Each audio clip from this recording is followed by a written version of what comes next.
Good evening, my dear friends. I think it is not difficult to follow someone who can walk on water. I am sure we will never having second thoughts being a disciple of someone who can feed the multitude. How about being a follower of someone who was able to turn water into wine? You see, my dear friends, these were the very reasons why Jesus our Lord is followed by the multitudes. Dahil sa kanyang mga himala, milagro at kayang gawin, ito ang dahilan kung bakit maraming sumusunod kay Jesus. In fact, because of the multitude, he can already create a fans club for himself. And not only he was followed because of what he can perform, but also many people were following Jesus of what he can offer as well. Simple lamang, sumusunod ang mga tao kay Jesus, hindi naman dahil may pananampalataya. Sumusunod ang maraming tao kay Jesus sa kanyang kayang magawa. Kung ano ang kaya niyang ibigay. Many people were following Jesus not for a good reason, but many people were following the Lord because of what they can get. Kung ating titingnan, mga minamahal kong mga kapatid, sa unang tingin, malamang sinasabi nyo, ang hirap naman sundan ng Panginoon na ito. Abay, saan ka naman nakakita ng Diyos na sasabihin sa iyo, no one cannot be my disciple without hating his parents. Hindi ba't ang tinuturo ni Jesus pagmamahalan? Bakit heto, hating ang siyang ating pag-uusapan? But my dear friends, we have to understand that Jesus or being a follower is no easy task. Hindi naman talagang madaling sundan ng Panginoon. Bakit? Kapag kasi sinundan ng Panginoon, dapat linggo-linggo magsisimba. Ngayon, ang dami natin, di ba? Kapag sinabi mong susundan mo si Jesus, hindi madali yun. Kasi bakit? Dapat hindi ka nang chichismis. Mas masarap yata makipag-chismisan. Kaya nga po ngayong gabing ito, we have to read between the lines. We have to understand what Jesus really meant when He wanted us to follow Him. And that is, my dear friends, the theme of our readings on this 23rd Sunday in Ordinary Time. The cost of following the Lord.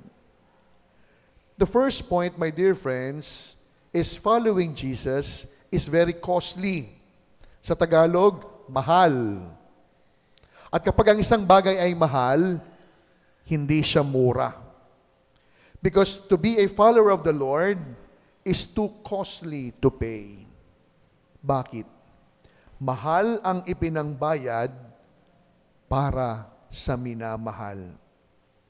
Sapagkat nung iniunat ni Jesus ang kanyang kamay sa krus, upang tayo'y tubusin, ang pinangbayad, hindi pera. Ang ipinangbayad, hindi ginto. Nang iunat ni Jesus ang kanyang mga kamay, ang pinangbayad, dugo. Kaya kapatid, mahal ang bayad sa iyo. Mahal ang bayad sa akin. Kaya dahil mahal, hindi dapat minumura. Anong ibig sabihin? Hindi dapat minemenos. Ang mahal na pinangbayad, hindi dapat minumura. Hindi dapat minemenos. At ito rin ang siyang paanyaya sa atin. My dear friends, as we follow the Lord, we could never be part-time followers. We could never be part-time lovers. Kapag sinabi nating part-time, tingi-tingi, tira-tira, kung ano na lamang ang pwedeng iabot, kung ano na lamang ang pwedeng ibigay. Kasi nung tayo'y minahal at tinubos, hindi naman tayo minenos. Mahal ang ipinangbayad para sa iniibig at minamahal. At ito rin ang siyang inaasahan sa atin. Hindi dapat tingi-tingi yung pagsunod kay Jesus. Anong ibig sabihin? Ganito. Hindi po pwedeng, Lord, naniniwala ako sa iyo. Lord, nagsisimba ako pag linggo. Pero, okay lang na may kabit ako, ha? Alam niyo, wag ho kayong magugulat. Pero nakakagulat naman. Unti-unti po ngayon, no? After po nung sugod bahay, ngayon, no, 2 kagad yung nakilala kong kapitbahay lang natin. As in, malapit lang po sa simbahan, itong linyang ito, hindi nagsisimba pag linggo. Sabi ko talaga, ano kayang pwede makapagpasimba sa mga taong ito? At nandun palagi yung kanilang reasoning, nagdadasal naman ako, Father. Alam niyo yung dasal, misa, magkaiba. Spelling pa lang. Kaya hindi pwedeng sabihin, hindi ako nagsisimba, Lord, ha? Pero nagdadasal ako. Hindi mo pwedeng sabihin na, Lord, ha? Nagsisimba ako, pero okay lang na hindi kami kasal. Hindi po pwedeng, Lord, naniniwala ako sa iyo, pero hindi ko kayang patawarin yung kaaway ko. We could never be part-time followers. We could never afford to become part-time lovers. Tingi-tingi ng pagmamahal, tira-tira ng pagsunod, kung ano lamang yung matitira ang siyang aking ipagkakaloob. Bakit? Sapagkat mahal ang pinangbayad sa atin. Hindi tayo minumura. Hindi tayo minemenos. Sapagkat ang ipinangbayad upang tayo'y matubos, walang iba kundi dugo, buhay para sa atin. Kaya nga po, ito ang siyang paalala sa atin. Hindi naman talaga madali ang sundan si Jesus. Sapagkat sa pagpili nating sundan si Jesus, kinakailangan ng pagtatabas, dagdag bawas, kinakailangan ng pagbabago. At hindi po madali iyon. Hindi siya magiging madali kung sariling kakayahan at galing ang siyang ating panghahawakan. Pero sa pamamagitan ng biyaya ng Diyos, ang imposible pwedeng mangyari. At ito ang siyang unang paalala sa atin. Kapatid, minamahal ka. Ang tawag dyan, beloved. Hindi ka minumura. Hindi ka minemenos. At ito rin sana ang siyang ating maging tugon sa pagsunod kay Jesus. Pangalawa, you may be wondering in disbelief that isn't it Jesus taught us to love one another? And yet, now in the gospel, He is now telling us that anyone who does not hate his family cannot be my disciple. Alam po ninyo sa mabuting kasulatan, yung hating ay iba ang ibig sabihin. Hindi lamang simpleng galit. Hating here means loving Jesus above all else. Loving Jesus more than my family. Loving Jesus more than my possessions. Loving Jesus more than everything about me. Ang pagmamahal natin sa Diyos ay dapat mas higit kaysa sa pagmamahal natin para sa ating pamilya at mismong sarili. Kaya nga po sa pangalawang pagbasa, ano pong paalala? Saint Paul was in prison because he hated himself by loving Jesus above all else. He was in prison because he stood not only for the truth, he stood for what is right. Kaya nga po alam ninyo, ito po yung isang bagay na dapat natin tignan. Maraming nagsasabi, mahal si Jesus, pero mas mahal yung sarili.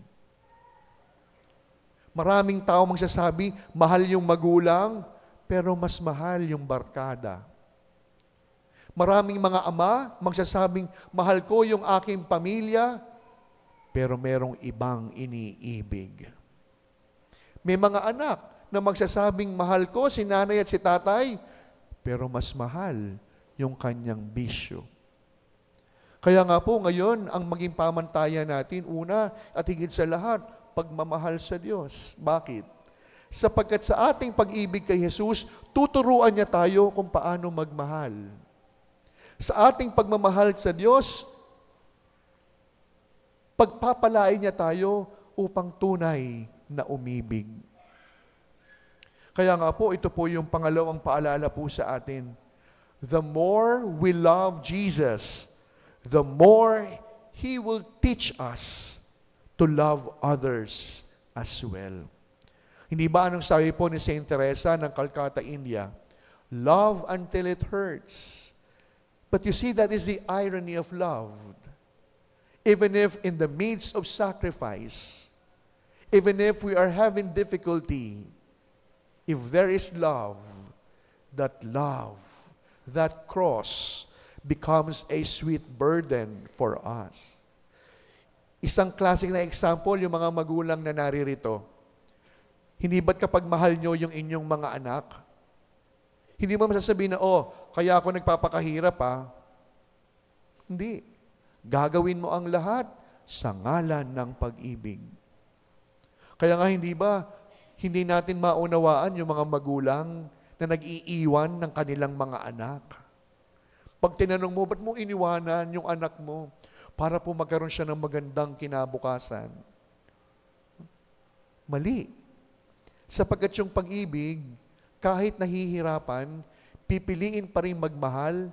Bakit? Hindi lamang dahil sa ngalan ng pag-ibig, kundi para doon sa minamahal.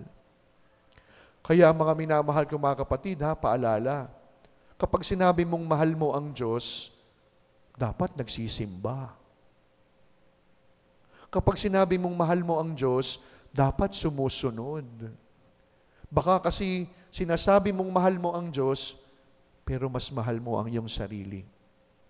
Baka kasi sinasabi mong mahal mo ang Diyos, pero mas sinusunod mo ang iyong gusto. Mahal tayo ni Jesus, kaya mahal ang kanyang pinangbayad. Mahal ang kanyang pinantubos. Sa madaling salita, hindi nagdamot ang Diyos. Hindi siya nagkuripot. Hindi tingi-tingi o tira-tira, kundi buong pag-ibig ang kanyang ipinagkaloob. Kaya sa pagpapatuloy po ng ating pagdiriwang, ngayong kayo ay nagsisimba't nagdarasal, imagine natin, tinatanong tayo ni Jesus, ikaw, handa mo rin ba akong sundan? Huwag tayo kagad sumagot ng oo. Kasi kapag sasagot ka ng oo, pero hindi mo naman kayang bitiwan ng luma at dati mong pamumuhay, ang tawag dyan, panloloko. Pagkusamisang ito, habang tinatanong tayo ni Jesus, handa ka bang sumunod sa akin? Handa mo bang talikuran ng lahat? Sa ngalan ng pagmamahal? Ang ipagdasal natin, Panginoon, tulungan mo ako. Pagkalooban mo ako ng maraming biyaya, nang sa ganon, makatugon ako sa iyong paanyaya at tunay kitang masundan sa aking pamumuhay bilang Kristiyano. Amen.